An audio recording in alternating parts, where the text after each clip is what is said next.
What is up, people? It is Dave, it is Duncan, back from Metal Epidemic for another album review. And for this review, Duncan and I have been checking out the new release from French atmospheric progressive post-metal band Vestige. The band's new album, Janis, will be released on September 6th via Season of Mist. Is that how you're pronouncing it? Is that how it's pronounced? Janis. What does it mean? Well, it's French, is it not? Janis. Yeah, but what does it mean? Dave, for fuck's sake. You chat, I'll find it. Okay. I've been calling it the Janis all week. And then all I could think of is the Janis experiment from that awful Judge Dredd movie. Janis. With, you know, the one with fucking, like, Operation Janis. It's like, oh no. The formation of Vestige's lineup reads like a musical destiny unfolding. Pierre-Andre Krauser on the bass, Quentin Renault on drums, Theodore on vocals and guitar. They first crossed paths during their tenure in Naraka, a band that shared stages with icons like Cradle of Filth and Alcest. This initial connection laid the groundwork for the formation of the band. Theodore, the creator initiator behind Vestige, embarked on the journey of forming the band during a turbulent phase in his life. Emerged as a creative vessel for a complicated emotional journey, the band transcends the boundaries of individual therapy into a collaborative force that hopefully resonates with the feelings that may be all too common for the human experience. With a profound connection to their craft, Vestige pour their souls into their debut album, infusing it with a captivating blend of melancholy, desperation and catharsis. The music serves not only as an expression of their turmoil, but as a conduit for listeners to navigate with the complexities of their own emotions. Through this process, Vestige becomes a project with the potential to connect with people on a profound level, forging a collective experience through the universal language of music. The album was recorded at Theodore's home studio and Quentin's home studio for drums, mixed by Jeffrey Bonifet at his home studio and mastered by Ackle Kenny at 4D Sounds, also of Tesseract. Interesting. Okay, so you know what? Sometimes it's nice. Just sometimes. Duncan. You're about to say something about France here, aren't you? No, sorry. Every now and again. I love the French. Every now and again, it's just time to get some French music and just always inject down in me for the French. What I was going to say was, it's nice sometimes just to get an album that has no baggage. Like, there's no previous albums. There's nothing to base this on. No preconceived ideas of what to expect. PR doesn't mention COVID. No, nothing like that. So, like, this one, I was like, I'm kind of excited to check this out. You know, it's like getting in the ground floor almost. You know, when you're hearing a band at the very first stage of their career. And, you know, to be fair, signing to Season of Mist for your debut album is no mean feat, by the way. It's quite a lot, to be honest. They've clearly seen something in this band that's worth investing in. So that's usually a good sign as well. You know, that you're about to listen to something of decent quality. Season of Mist have a very varied roster, like the genre-wise covers the fucking spectrum. So this is another addition to that. Okay, so let's talk about Vestige. Is it Janis, or do we know, is it Janis? All I could get was Janis Joplin. It just kept giving me Janis Joplin and dates that she played in France, and I was like, that's literally not what I asked you. It's not what I asked you, internet. Okay. So yeah, insert album title here. Let's talk. I'm going to start off with the positives. Let's start off with the positive. Oh, stuff. Right. You're doing a Duncan review here where you go all in on the positives, like swing around at some negatives, then you'll find some more positives to talk about, so you end up positively. Firstly, production. Production is right up my street, Duncan. Right up it. You know what I like about it is it has the grandeur. Oh yeah. Of a post-metal album, right? It has that grandeur, but it has that French rub on it, which French rub. I don't know what that sounds like, but it sounds like a painful sexual maneuver. Like the French rub. Quite fancy that. Reaching back for a wee French rub. But the thing about it is that it is not clinically cold. Yeah. It's also not super bright either, but it has warmth, which is not what you associate with post metal. No. Which is that's the thing that, like, the Gojira albums have a warmth about them when you listen to them, even though the music is clinically fucking crushing. Yeah. There's always that kind of thing of that there's something very inviting. There's not something standoffish about the production. Vestige seem to manage to get that in here, and as a result, moments where there's echo or like choral vocals or anything in the background, you feel yourself being almost dragged as a listener into those spaces, which you would not get on a Cult of Luna album, for example. It would all be like, fuck, like right there, all the way through it. It's, like, it's either there or there or there or there. It's never like, oh yeah, you know what I mean? You're never beyond the point. And this album has the depth to allow you to do that. Yeah, it instantly kind of like filled my headphones. There's like, it's got a real kind of spacious kind of feel to it. It's heavy and it's got a shitload of atmosphere, and a great kind of like soundstage where you can pick out everything in the mix. It's got a real kind of clarity to it. You can hear where everything's located in the kind of stereo field. So on that front, I was in my element. I was like, oh, this sounds fucking great. It's like Loathe meets Hangman's Chair. Like, it's got this like just this size and this kind of slickness to it. And like, speaking of those bands, there's a little bit of that sound in here as well. Like, I kind of liken these guys to a more progressive Hangman's Chair. It's still got a lot of the weight and the size of Hangman's Chair, but it's infused with even more atmosphere and melody, almost like bands like Sylvaine or Deftones or Alcest, kind of sprawled through that. And then on top of that, you've got these kind of huge kind of progressive rhythms and grooves that are more in line with like a Loathe or a Hypnose or even a Gojira to an extent as well on some of the rhythms. And when you kind of gather all those sounds and influences together, it's quite a kind of intoxicating mix. These songs have power, they have grandeur. There's plenty of kind of long sections where you can really just sink into the groove and just kind of headbang along to it. And the rhythms of this don't ever get too like complex. It never detours into like Meshuggah territory where you're like, where's the beat? I can't find the beat. It never gets to that. It keeps things mainly within like a 4/4 timing. But the drumming has plenty of little flourishes and clever accents, so it never feels like too simplistic or and it played in a way that you'll get bored with it. Although this does sit within that kind of like atmospheric progressive style, they do throw little splashes of something more extreme in there from time to time as well. I think the first one I noticed was track 3 possibly, where I was kind of listening and I was kind of working away, and then something happened and I kind of looked up from my work laptop and I was like, what happened? Did we just detour into a frostbitten Norway for a second there? What the fuck just happened there?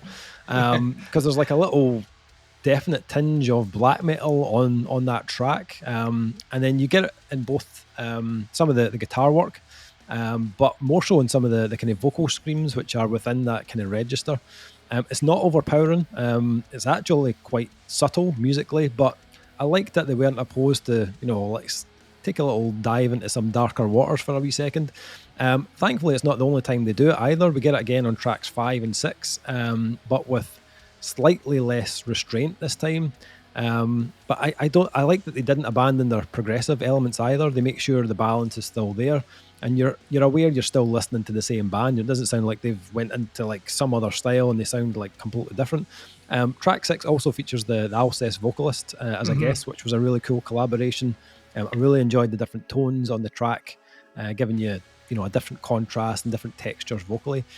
One of my favourite moments actually was right after that, track 7, Appel de la M, I don't know how you pronounce that, which is kind of laden with these like big really kind of like bendy kind of groove riffs. You've also got these big atmospheric leads in there, and a really cool mix of clean vocals and really like savage kind of roars happening as well.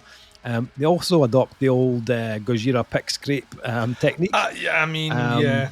Just Other in case. bands did it before, but sorry, it's Gojira. It's now like this is a little French trademark in there. And listen, Vestige can riff with the best of them. If there's one thing French metal bands are good at, is creating really standout riffs that'll make you just, stank your face up. And this album has plenty of them scattered throughout the album. I did enjoy track 8, Corrosion, which is just like a big old soapy hand job for the Deftones, but it's absolutely ripping out it. My God, like there's a riff in that track that is very, very reminiscent of Needles and Pins from... Yeah, it's Stephen Carpenter-tastic is what we would describe it as. Yeah, when I heard that, I stopped and I was like, is that the same riff? I was like, okay, but it's maybe not the same riff, but it's like fucking close. blood-related at least. So yeah, there was a lot to like on this. There was a lot of this that I really enjoyed. I found the musicality was excellent. The flow of the album was great. Vocally very varied. The guy has a great range and a cool tone. I liked additional extreme moments. I thought they were a nice touch, and it's produced incredibly well. On the flip side, let's flip it and reverse it. There's also nothing here that I haven't heard done before. There were multiple points throughout the album where I was like, okay, that's kind of reminding me of this, and that's kind of reminding me of that. Yep. So although it's done well, it's maybe not the most unique thing that I've ever come across. And that's fine. That's going to happen. There's going to be crossover and influences and all that sort of stuff. Mm-hmm. My main gripe, though... I felt us building to something. I felt we were building, and I feel, ladies and gents, we may have just arrived, or arrivé, as they say in French. My main issue with this album is the length. Dave, it's post-metal. Post-metal's God. long. My God. It's about 15, 20 minutes maybe, too long. I felt... I think it's about an hour. I think it's almost an hour long. Like I think, just under an hour. I think it comes at about 15. It's like 59 minutes. Yeah. I felt like by the time I hit about track 9, I was fine. Like I had a good understanding of what Vestige were all about, what they had to offer. And the last kind of portion of the album, the 2-3 songs at the end, good songs, but I found them a real chore to get through. I had a cut-off point with this album, and unfortunately I felt like the last few tracks were kind of surplus to requirements. To be honest, I feel like Corrosion was a different enough track that it could have been a closer. It had a really nice, clean, dreamy kind of ending that I was like, that sounds like closure. So that the 58-minute length, I was just, it was too long. It was too much for me. It's also something that will probably put me off coming back to this album at 58 minutes long. I feel like 40 minutes here would be just fine. Like I think that would be a good length for this album. I feel it's just too long. That aside, I think there's great potential. I can totally see why they're on Season of Mist at this early point of their career. And I feel like they have that kind of... They have the tools that could evolve this sound even more. I feel like some of it's quite safe. Like they're just kind of like... Their influences are there and, that's what they like. And then there's little moments where I'm like, oh, see if you just push that a little bit further, that might be more interesting. So I feel like boundaries maybe need to be pushed just a bit further, and I feel like they will go on and do bigger things in the future. What about yourself? What did you think?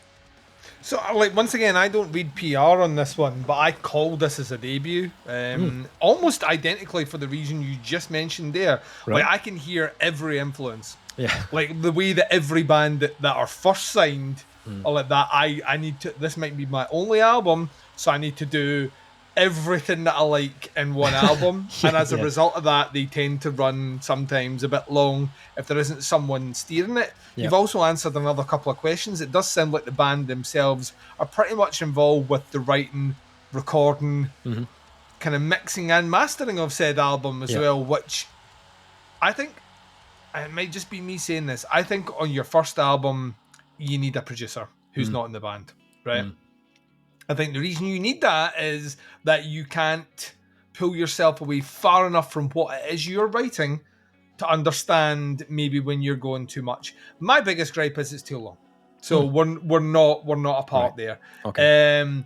I think I maybe even jump in with a 20-minute mark. I did feel not fatigue, but I did kind of feel like I now like Neo learn, like I know Kung Fu. I did feel like I knew Kung Fu by track 9.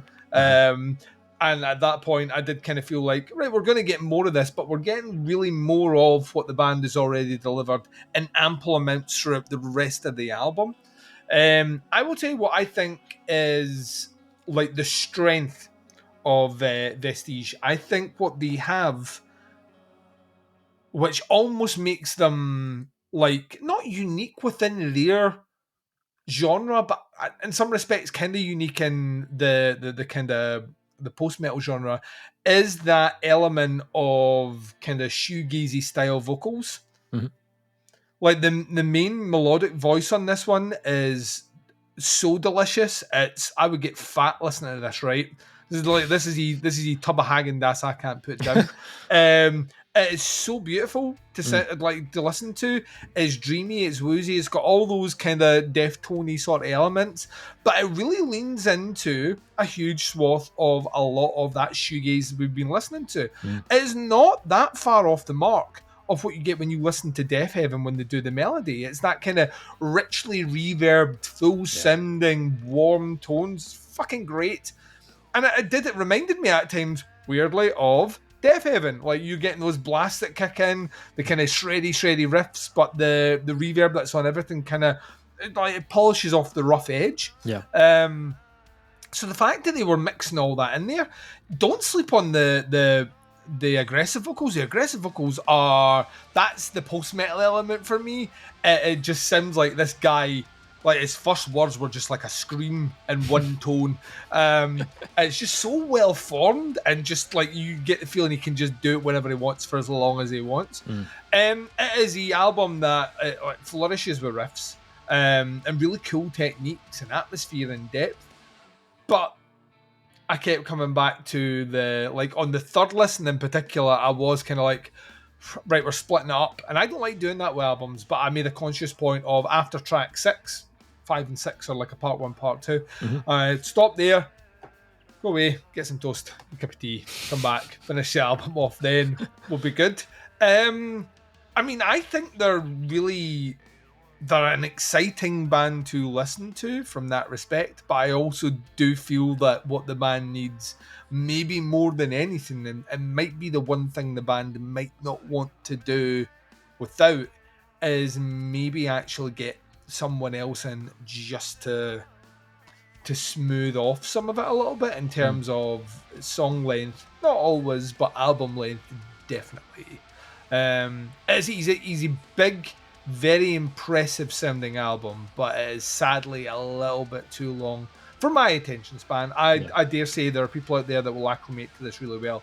But as a debut album, I mean, that's what we keep coming back to. As a debut album, these sound fucking huge. I would go and see them live 100%. And I want blue and purple lights and smoke machines and just them like shrouded outlines just playing their shit, because it sounds fucking amazing. And the artwork as well is exactly how the album sounds. So, which is also just what I described without even thinking about it. So yeah, Janis, however we're pronouncing it, for a debut is very, very, very impressive. It's also needlessly ambitious, I think, a little bit. I think they could have done with maybe chopping. I don't even know what I would chop out, to be honest, but I for my attention span, at least, I think it's maybe 10, 15 minutes. So. Yeah. Okay, so scores for the new album from Vestige. This is a good debut album. There are moments on this that I really enjoyed stylistically, and the production was great. I thought it was absolutely perfectly suited to their style. For me, I just need one, maybe a little bit more individuality, just something to separate these guys from their influences, make them sound a little bit more unique, and a little less length would also work a charm. That's what she said. Too too long. I'm going to go 3.5 out of 5 on this one. Duncan, what are you thinking? I am much more generous than you tonight. I'm coming in 4. Oh, okay. Yeah, I just kind of feel like our cadence is broken because you took a week off. Oh dear, oh dear. Tighten that synchronicity. Get back on the same page. So yeah, 4 for me. I think we maybe haven't heard the band's full personality yet. I think when that does come through, which will happen on album 2, inevitably will happen on album 2, I will be very excited to hear it. Okay, Vestige and Janis, Janis Joplin, Janis. Whatever you want to call it. I don't know. Janis, I'm going to distract us here. Janis, is it not a Roman god? Am I making that up? God, Janis. Oh no, that is Janus with a U. It's the Roman god of beginnings, ends, and transitions. So what? How is that? How do you like in French? Right at the end, guys. Hang on. Janvier. We're going to crack the right, code which here. is no working at all. It was actually, I'm even more confused than I was before. Yeah, For that, I'm giving it a 5. If there's any French experts out there that know how it's pronounced, they don't have any way of communicating. They don't have any, there's no French person out there able to communicate because they've already thrown whatever device they were listening to this on against a wall listening to us talk about it. Bath. Fuck off. While they're standing in it, it's not worth it anymore. Even the fucking Scots can't, the old alliance, they can't pronounce fuck all. I'm out here. So yeah, September 6th, the new album drops on Season of Mist. Links below at the band to the pre-order. Check it out, have a listen, see what you think. Happy to hear your thoughts and opinions on it. Let us know. That is the review. Thanks for checking it out. We'll be back with another review very soon, but until then, take care. Speak to you soon. Bye everyone.